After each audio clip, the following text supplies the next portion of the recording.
Jadi saya pikir anak Heeh. muda itu jangan sekali-sekali kita anti terhadap politik, alergi terhadap politik, karena itu yang membangun kita di masa depan. Mm. Sekarang ini kalau eh, waktunya ada regenerasi, ada perubahan, siapa-siapa yang duduk, bahkan yang menjabat, adalah waktunya untuk meregenerasi. Makanya jangan apatis terhadap politik. Ikuti, terjuni kalau bisa, jangan menganggap hal-hal tersebut itu jelek. Karena kita bersama-sama, kewajiban kita bersama untuk membangun bangsa ini.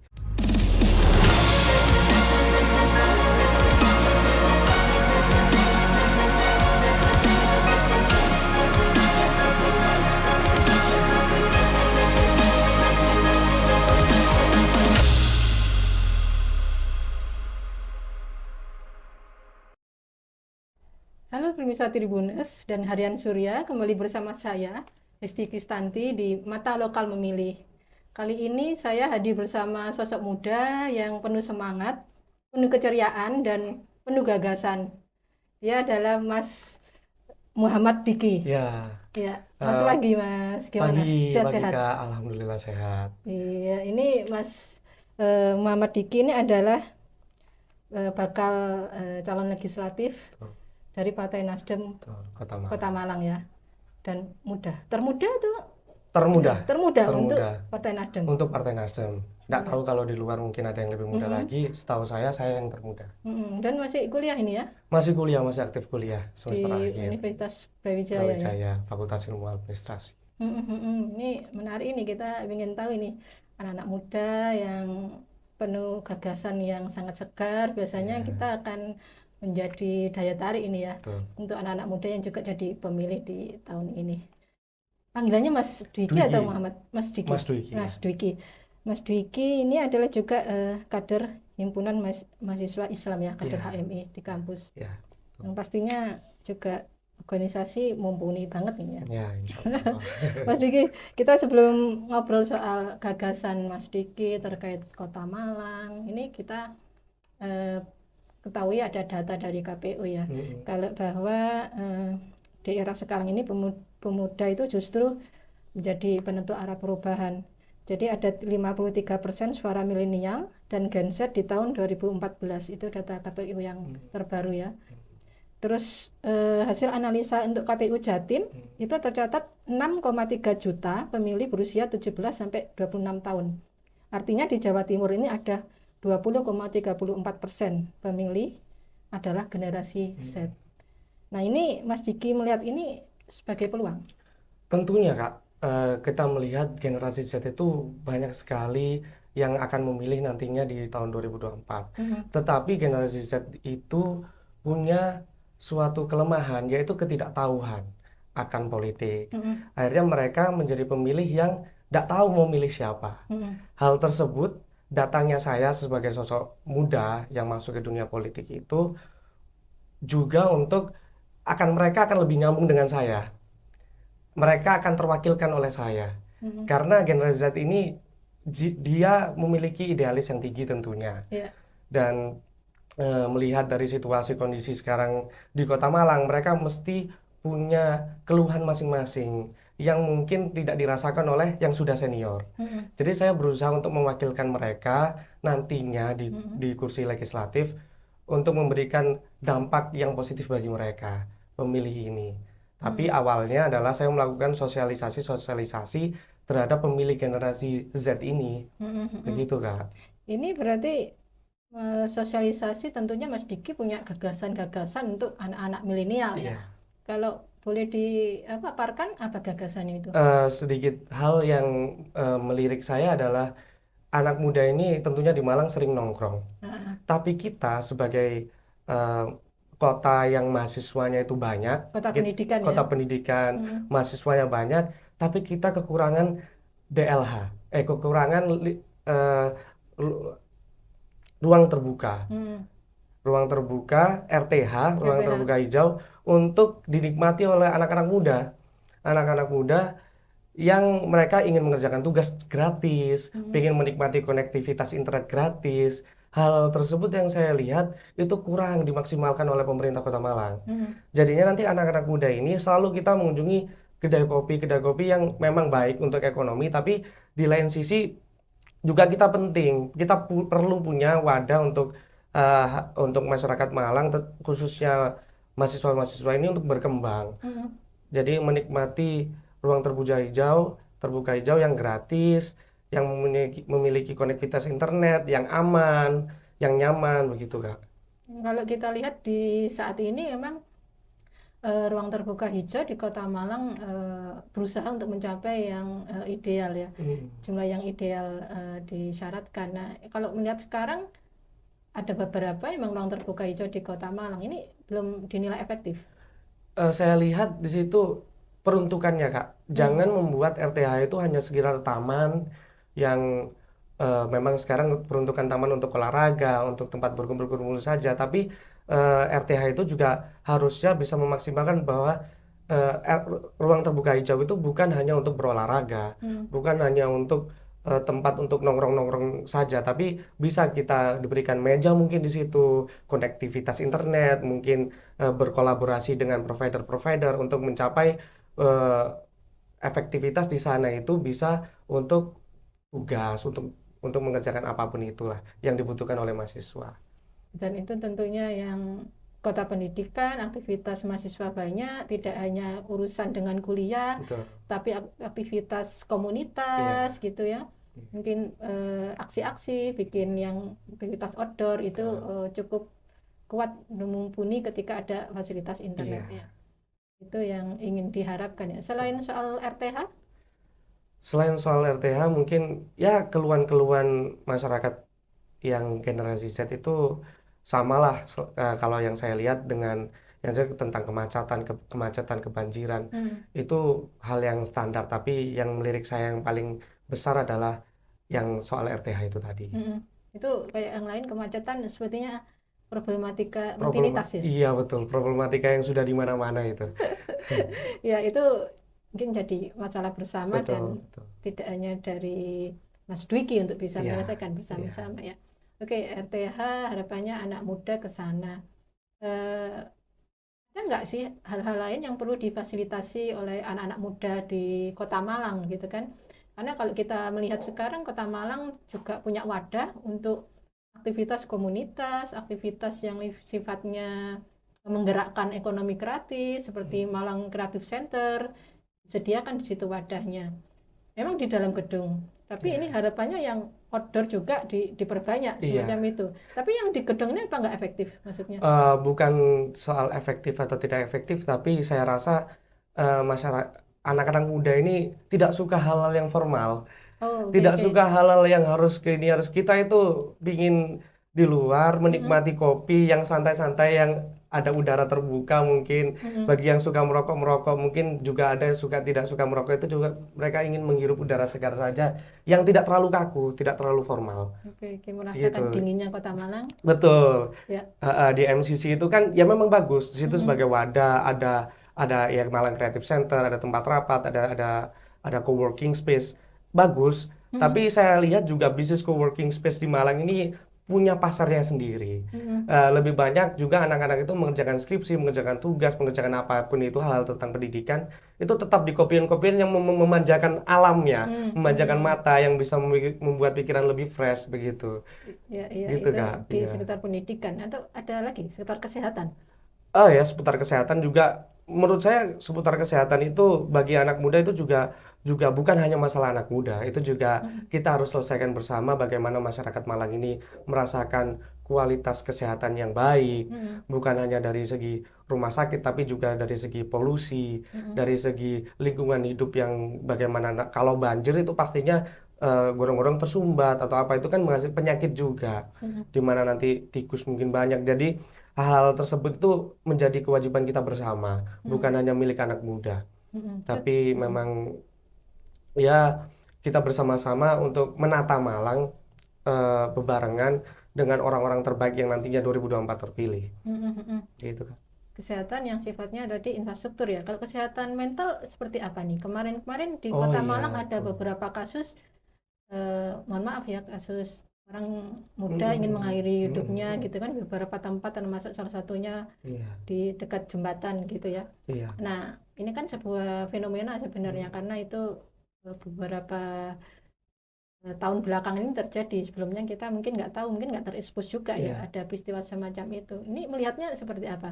iya. Hmm, Mental health itu sangatlah penting, Kak. Karena eh, ternyata fatal juga ternyata kan mental health itu. Yang kita pikir sepele, ya. seperti anak-anak muda yang saya lihat di sosial media itu kan mental Hmm, health issues. Yang kita lihat sepele ternyata fatalnya juga cukup tinggi. Dan hmm, itu terjadi memang beberapa kali akhir-akhir ini di Malang kan di ya. Jembatan Soekarno-Hatta. Ya, yang bisa dilakukan adalah kita memberikan penyuluhan, kita Hmm, memberikan eh, edukasi. Jikalau atau mungkin bisa bikin call line, call center hmm, yang untuk orang yang memiliki permasalahan mental yang pingin hanya sekedar ngobrol. Saya rasa hmm, orang-orang seperti itu hanya pingin ngobrol. hmm, Biasanya kesehatan mental yang depres dan lain-lain itu hanya butuh teman untuk ngobrol. hmm, Sedangkan ketika mereka datang ke Malang yang tidak punya siapa-siapa, yang hmm, biasanya kos, hmm, ya pasti mereka merasakan kesepian dan hmm, tujuannya akhirnya ya saya sangat sayangkan hmm. mereka harus mengakhiri hidupnya yang seharusnya itu bisa kita selamatkan, bisa kita rangkul bersama-sama orang-orang yang memiliki mental health issues. Hmm. Mungkin nantinya saya harapkan banyak yang tumbuh eh, kelompok-kelompok ini yang peduli dengan mental health karena itu adalah eh, itu adalah kepedulian kita bersama untuk orang-orang yang memiliki mental health issues. Jadi komunitas-komunitas yang ikut Komunitas-komunitas, peduli betul. membangun bersama di Iya. Malang tidak cukup belajar, kamu akan stres kalau belajar Iya. terus di kampus ya. Yuk kita berkegiatan di situ Mm-mm. juga bisa mengurangi mungkin kasus-kasus yang Ya, terkait masalah mental ya. iya.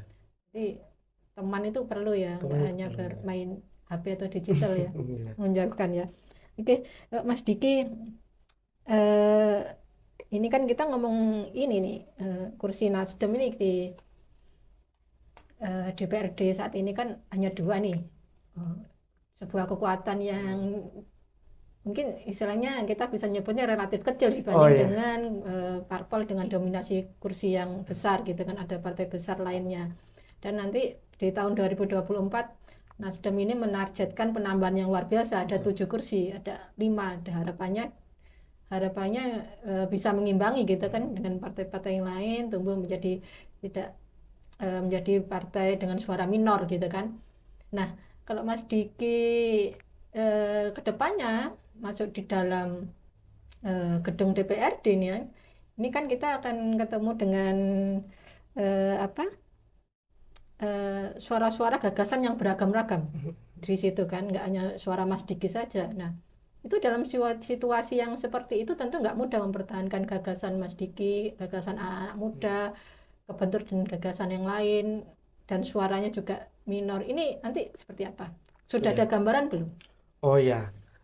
Nasdem Kota Malang menargetkan 7 kursi. Ya, 7 kursi pada Pileg 2024 2024. nanti. Iya.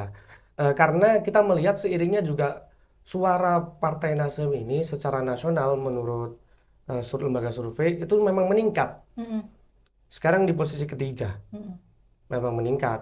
Jadinya kita memang optimis dan kita juga mengumpulkan orang-orang yang juga punya gagasan yang tinggi yang bisa memperjuangkan Partai Nasdem nanti di 2024. mm-mm, Jadi pasti saya yakin bahwa kursi Nasdem akan meningkat pada mm-mm, tahun 2024. Nantinya juga yang kita harapkan kita punya fraksi sendiri mm. yang juga Tidak perlu kita fraksi gabungan tidak seperti perlu saat fraksi ini ya. gabungan betul. Jadi kita akan menggabungkan itu semua.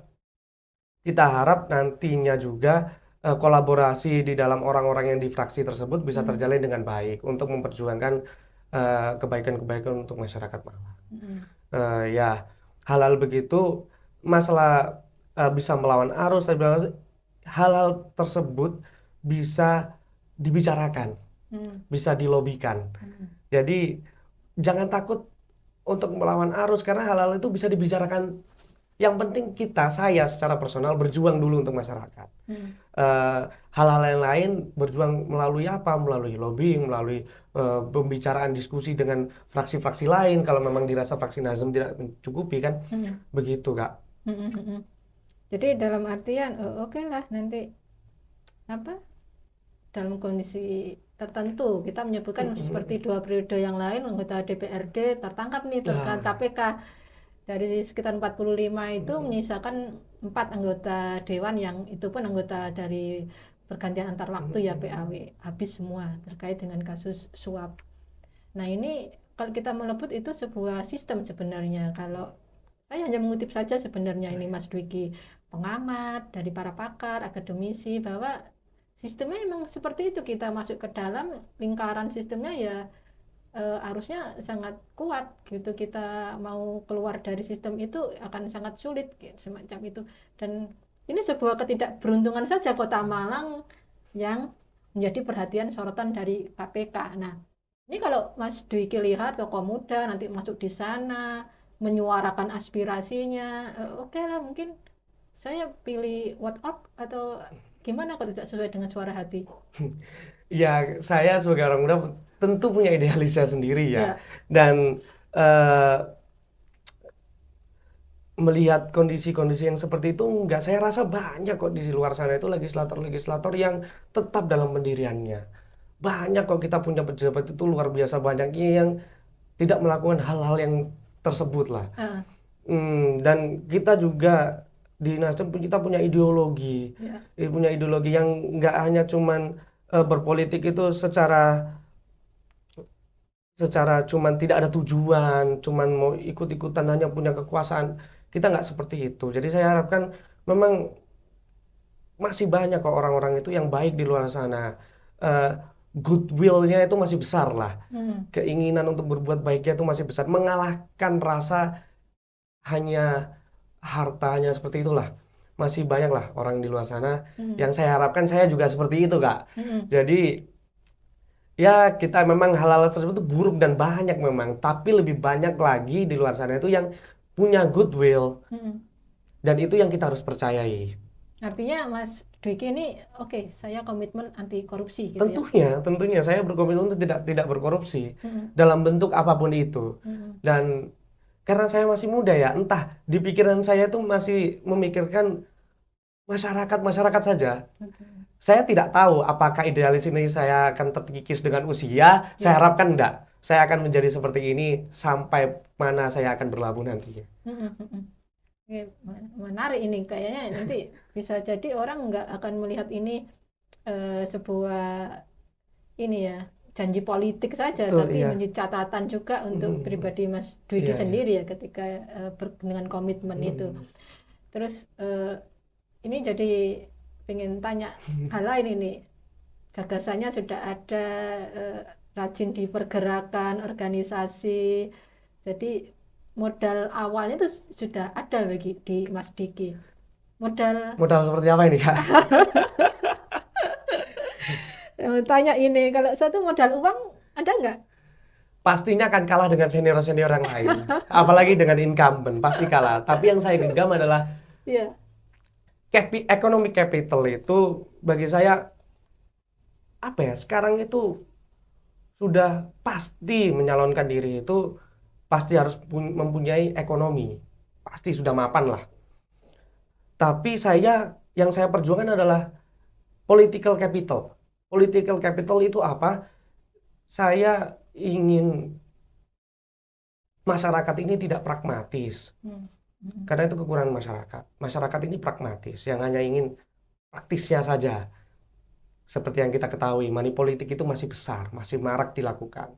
Tapi yang saya harapkan, saya ini ingin mempunyai, sekarang menggather itu political capital yang cukup untuk di 2024 nanti. Jadi goodwill, trust, influence, hal-hal seperti itu yang saya ingin sosialisasikan ke masyarakat, ingin saya campaignkan ke masyarakat. Jadi bukan hanya economic capital, tapi saya ingin juga political capital yang besar itu yang menjadi suara. Economic capital tidak menjadi suara, political capital jadi suara, Kak. Dan yang memenangkan kita lagi-lagi adalah suara. Mm-mm. Jadi ya turun ke masyarakat langsung itu lebih baik juga daripada hanya menaruh-naruh baliho, kan seperti itu logikanya. Mm-mm. Jadi kenal dengan masyarakat langsung, bonding kita secara emosional, hal itu yang menjadikan nantinya political capital saya tinggi, Mm-mm. begitu. Nggak modal uang ya, yuk modal sosial yang akan Modal sosial, modal diharapkan uang itu. pasti, apa namanya, eh, kos Pasti ada politik. lah. Iya, pasti ada kos politik. Tapi ya yang saya besarkan adalah di pikiran saya adalah political capital. Mm-mm. Mm-mm. Ini sejauh ini ketika sudah mendaftarkan diri ke KPU kemarin bersama para bacalek lainnya, apa ini yang dilakukan Mas Dwiki? Apakah tiap hari saya ada target harus nemui warga di kelurahan A, Hmm. besoknya harus ke kelurahan B, besoknya kelurahan C. Seperti apa ini untuk membangun tadi ekonomi Ya politik ke sampai saat kapital? ini, sampai bulan akhir tahun nanti kan Nah, belum belum waktunya kampanye terbuka. ya, Jadi saya tidak bisa melakukan sosialisasi ini sosialisasi ya. kita sebutnya Oh sosialisasi ya ya bukan ya. kampanye. Oh ya, sosialisasi itu saya mutar aja sudah di dapil, menemui masyarakat, menemui simpul-simpul sebenarnya Kak. Mm-mm. Sama halnya seperti itu, menemui simpul-simpul yang percaya dengan saya. Trust itu tadi, yang percaya dengan saya, yang saya bisa menginfluence mereka, memberikan pengetahuan bahwasannya politik itu bukan hanya jangka pendek, Mm. tapi ini jangka panjang. Apalagi saya masih muda, yang tujuan saya bukan hanya kalau misalkan saya duduk ya, bukan hanya sampai di situ, tapi saya akan berusaha sampai di mana saya akan berlabuh itu tadi. Ya. Jadi memberikan bahwa politik itu tidak pendek, politik itu jangka panjang. Kemana ini simpul-simpul yang didatangi biasanya Ya di di Blimbing? di dapil Kak, di masyarakat saya turun Mm-mm. di masyarakat, Di Kecamatan Blimbing itu di ya. Kecamatan Blimbing di dapil. Mm-mm. Eh, Karang Taruna, ada beberapa dari bagaimana? Karang Taruna karena kan kita juga ada yang mereka sudah punya pilihan, Mm-mm. ada yang mereka ya yang saya datangi pasti yang belum punya pilihan Mm. karena saya nggak mau bermain politik yang sangat rumit dengan mengajak orang yang sudah pilihan yang itu menghabiskan waktu, menghabiskan energi yang mereka sudah punya pilihan. Ngapain lagi kita turun, masih banyak ini ada 150.000 daftar pemilih Mm. di Blimbing itu. Di Kecamatan di Iya, Dapil ngapain kita Blimbing ya. harus berebut sana sini bermain, itu sudah terlalu terlalu rumit bagi saya. Jadi Itu sudah dipetakan juga sama Mas Dwiki. Ini daerah hmm, sini, ini daerah sudah punya pilihan nih. eh, Si A, daerah sini si B. Oh ini seiring masih berjalan waktu heterogen. kita turun, Mm-mm. itu kita semakin mengerti Mm. bahwa eh, orang ini punya pilihan atau tidak. Itu kita semakin paham lah di situ. Ya. Jadinya ya saya bergerak aja memberikan sosialisasi bagaimananya nanti sekiranya saya itu dipercayai oleh mereka, memberikan influence saya ke mereka untuk pada tahun nanti 2024 ketika pemilihan itu terlaksana. Nggak ada yang ngomong, Mas Diki ke sini nggak bawa apa nih Mas buat makanan atau sesuatu nih Mas. Tanda kutip. Enggak lah, Mereka masyarakat tidak sejahat minta itulah uang saya gitu ya. kira. Nggak gitu juga ya. Enggak seperti itulah. Itu secara praktis tidak seperti itulah. Mungkin Ini mungkin ya. apa gitu saya Ada. bagi minum atau bagi kopi udah biasa, tapi kalau karena hal-hal yang terlalu Mas Diki seperti itu. mana kaosnya? Kaosnya nanti masa kampanye. Oh, kalau kaos ada, tapi kan nanti begitu Nanti kan. ya. Iya. Kaos ready ya. Iya. Iya, selalu ada itu ya. Iya kayak Mas Diki. Ini kita geser aja ya ke terkait dengan peran Mas Diki juga. Jadi selain juga bacalek dari Nasdem, ternyata Mas Diki ini juga ketua relawan milenial untuk apa? Calon presiden, ya. Bakal calon presiden Anies Malang Raya sejak ditetapkan 23 Maret kemarin ya. Ketua relawan milenial Anies Malang Raya Semalang Raya. Ini luar biasa ini bagi kita kalau melihat ini Semalang Raya. Ini kenapa hitung percayanya mungkin partai dengan Mas Dwiki. Mas Dwiki ini belum terbukti di partai loyalitasnya seperti apa. Tapi Mas Dwiki dipilih untuk menjadi relawan Anies bagi teman-teman yang milenial. Ya mungkin secara di atas kertas kredibilitas saya mungkin belum terlalu itu, tapi memang buktinya toh juga saya dipercaya oleh partai. Jadi Eh, melihat apa ini? Organisasi ya. Melihat memang saya ini yang Aktif. paling satu yang paling muda di partai. Juga saya ini yang paling muda juga yang paling giat. Jadinya juga ketika ada rapat, ini kan bukan hanya partai kan yang berkumpul di Iya. relawan milenial itu. Ketika ada rapat relawan milenial, memang akhirnya juga saya terpilih. Mungkin karena mendengarkan gagasan saya yang anak muda itu nggak butuh muluk-muluk. Anak muda itu nggak bisa seperti yang lain-lain ketika pilih ini ya, pilih itu ya, nggak bisa seperti itu. Kita itu harus diskusi, harus logika mereka dengan logika kita itu harus sama istilahnya. Eh, nggak bisa kita hanya datang tiba-tiba pilih ini ya, nggak bisa. Mereka pasti punya segudang pertanyaan yang harus kita rasionalkan bagi mereka, yang akhirnya mereka oh iya inilah seseorang yang tepat kan begitu. Nah hal-hal tersebut yang saya coba lakukan di relawan Anies milenial, dan itu memang susah sekali dilakukan karena kita ketahui sensitivitas isu sensitivitas pilpres itu sangatlah besar. Banyak anak muda yang apatis terhadap politik, banyak juga yang nggak tahu nggak ikut-ikutan gitu. Memang akan lebih berat daripada relawan-relawan yang lain. Di seluruh Indonesia ini saya rasa saya mengacungkan jempol kepada relawan-relawan milenialnya ya terutama ya karena sulit pasti sulit memberikan sosialisasi kepada anak muda yang ya anak muda seperti itulah yang sama politik aja nggak terlalu paham, tapi bisa meyakinkan mereka untuk ikut berkegiatan, untuk ikut membantu. Itu hal yang sampai detik ini pun saya masih usahakan dan saya masih pelajari.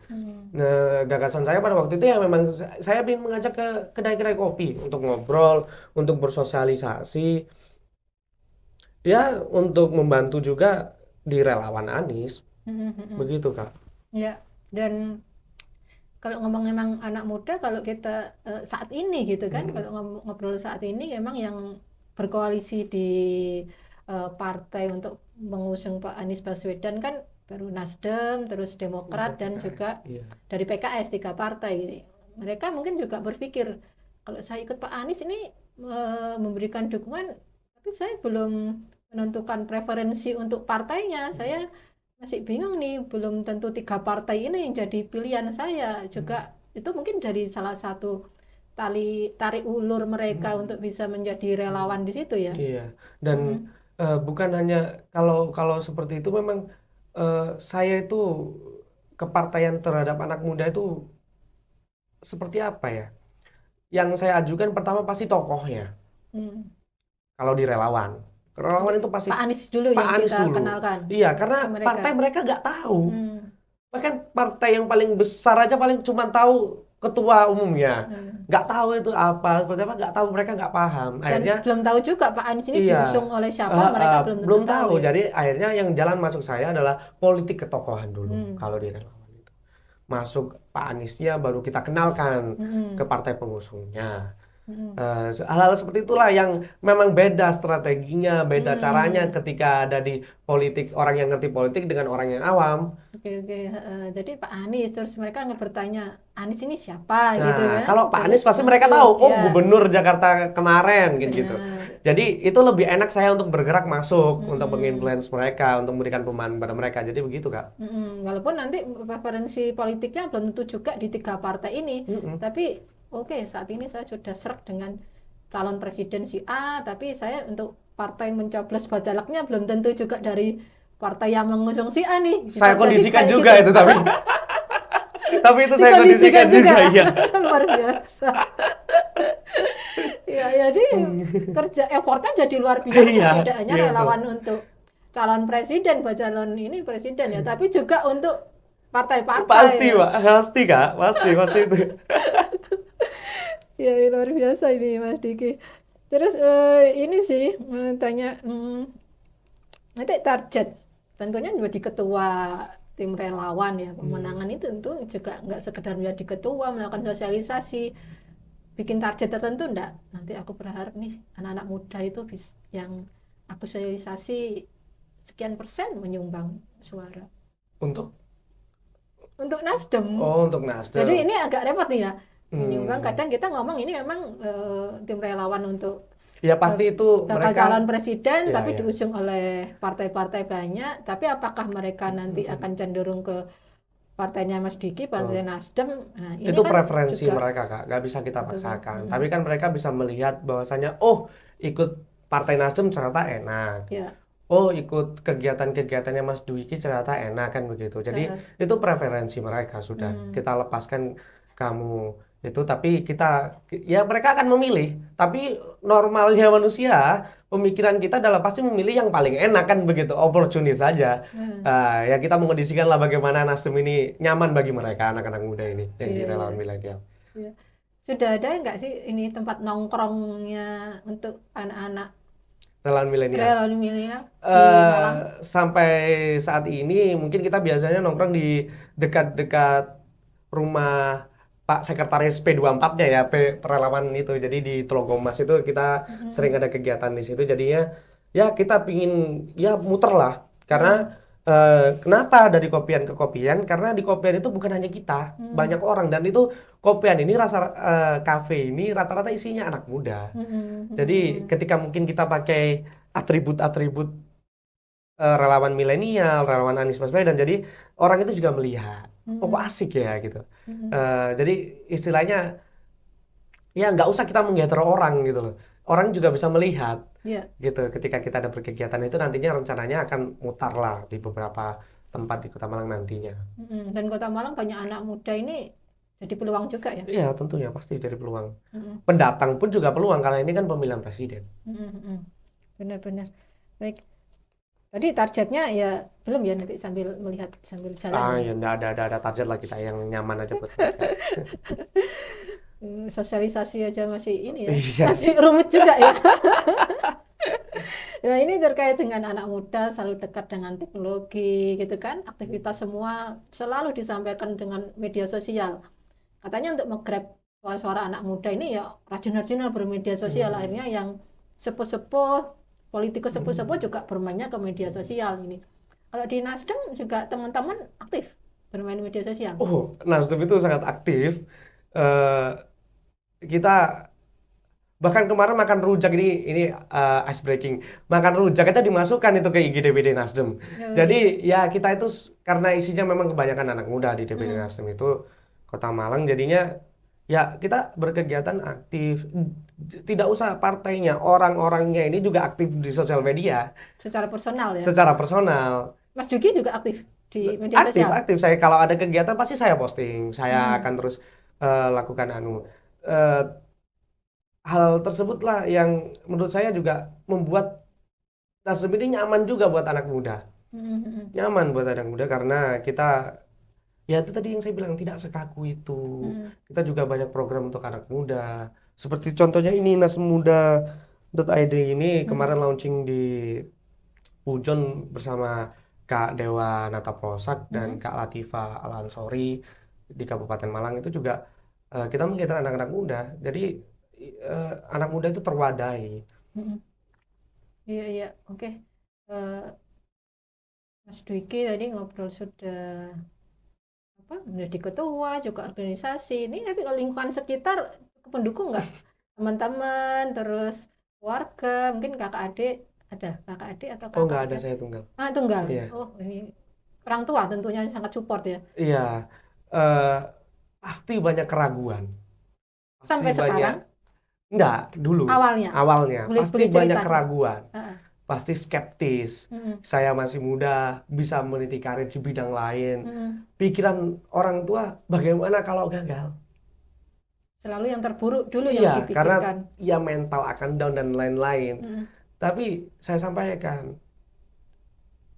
eh, country call. Saya rasa mampu untuk maju. Saya hanya minta doa restu saja. Dan itu diberikan alhamdulillah. Dan sampai detik ini juga saya didukung, terus disupport sama keluarga juga. Ya, baik. Adalah masa-masa di mana ketidakpercayaan, tapi seiring berjalannya waktu saya menunjukkan saya sering bersosialisasi, sering ke sana ke sini, ada yang mereka percaya. Keluarga dari ini juga terjun di politik Oh, atau enggak ada. tidak ada? Enggak ada. Butuh berapa lama untuk meyakinkan ayah ibu saya mau terjun ke politik? ya lumayan sengit lah perdebatannya Kak. Tapi Sengit akhirnya, ya. tapi akhirnya ya Berhari-hari ya. alhamdulillah saya sekarang sangat-sangat didukung. Apalagi Heeh. sekarang pembuktian itu sudah mulai terlihat di orang Hmm. tua seiring berjalannya waktu, meskipun belum terpilih atau belum belum mendekati lah, ini belum masa kampanye juga, tapi sudah melihat oh ternyata memang itulah minat minat saya. Mm-mm. Jadi lama-lama pembuktian itu ada di orang tua, jadinya pastinya orang tua semakin oh ya sudah berarti dia memang mampu. Kan skeptis itu karena ya kayaknya gitu, jadi akhirnya sekarang ya sudah yaudah yaudah gitu. Sudah juga ke teman-teman kuliah, mungkin ayo kamu pindah nyoblos nih. Ini peluang nih pindah nyoblos, bisa nyoblos saya. Nih nanti ketika pilihan di Kota Malang Itu gak usah saya sampai kondisikan, segitu enggak? itu tidak usah saya kondisikan, mereka sudah semangat Kak, kalau teman-teman saya sudah mendukung sekali. Sudah rombongan ini pindah nyoblos semua Betul. untuk Kota Malang. Oh Iya, ya iya. ini peluang ya, sebuah peluang sebenarnya itu Iya juga pasti, yang ya peluang lah, pasti peluang di mana ada persepsi baru di kursi legislator itu kan ya. juga mereka juga ingin ada nih yang satu frekuensi, satu persepsi dengan saya yang Mm-mm. memperjuangkan suara saya ini dari dalam. Ya. Itu ya sebuah sebuah apa ya, sebuah peluang pastinya. Mm-mm. Siap menang, siap kalah. Siap menang, siap kalah. Kalah jangan stres ya, karena banyak politikus yang juga nggak berhasil, ya dia masih memikirkan ini kegagalannya sehingga dia sulit move on ya. Kayaknya anak Oh, muda nggak se ya itu ya, ya nggak serapu itu ya. ya, Anak muda tapi anak muda sekarang kan katanya rapuh, lemah gitu kan. Istilah-istilahnya gitu. Tapi nanti ya apapun siap ya. apapun hasilnya lah. Ah, saya ada di masyarakat untuk dipilih, yang percaya dengan saya, yang merasa saya bisa memperjuangkan mereka. Mm-mm. Ya kalau memang misalkan ya tidak sesuai dengan keinginan saya, ya berarti itulah pilihan masyarakat. Apa yang Mm-mm. harus disesali, Kak? Mm-mm. Tapi juga saya akan terus berjuang. Nggak Ya, akan ya. selesai sampai di situ saja. Jadi walaupun nanti ya kita nggak ingin lah ini yang Hmm. terburuk ya. Semoga Mas Dwiki bisa duduk di DPRD. Kalau kalah pun aku tetap akan Oh iya, di iya, iya. ini ya terjun ke Hmm. masyarakat Iya semacam pastinya. itu ya. Karena itu ya udah di pikiran. Jadi Heeh. Jadi ketika kita di pikiran kita sudah bermasyarakat, berjuang untuk masyarakat, ya akan selalu begitu, Mm, mm, mm. akan selalu begitu. Ya, baik. Ada pesan-pesan untuk teman-teman muda supaya nggak salah memilih atau supaya mereka nggak apatis? Nah, Ada nggak? jadi saya pikir anak Heeh. muda itu jangan sekali-sekali kita anti terhadap politik, alergi terhadap politik, karena itu yang membangun kita di masa depan. Mm, Sekarang ini kalau eh, waktunya ada regenerasi, ada perubahan, siapa-siapa yang duduk bahkan yang menjabat, adalah waktunya untuk meregenerasi. Makanya jangan apatis terhadap politik, ikuti, terjuni kalau bisa. Jangan menganggap hal-hal tersebut itu jelek, karena kita bersama-sama, kewajiban kita bersama untuk membangun bangsa ini, membuat kota kita nyaman, itu adalah kewajiban kita bersama. baik, jadi kewajiban kita bersama, tanggung jawab bersama, gagasan itu nanti bisa diwujudkan juga secara bersama-sama. Bersama-sama. Ya, terima kasih Mas Muhammad Dwiki. Ya. Ini perbincangannya sangat menarik hari ini. Pemirsa Harian Surya dan Tribuners, demikian perbincangan saya dengan Muhammad Dwiki. Dia adalah bakal calon legislatif dari Partai Nasdem termuda untuk Kota Malang dari Partai Nasdem. Assalamualaikum warahmatullahi wabarakatuh.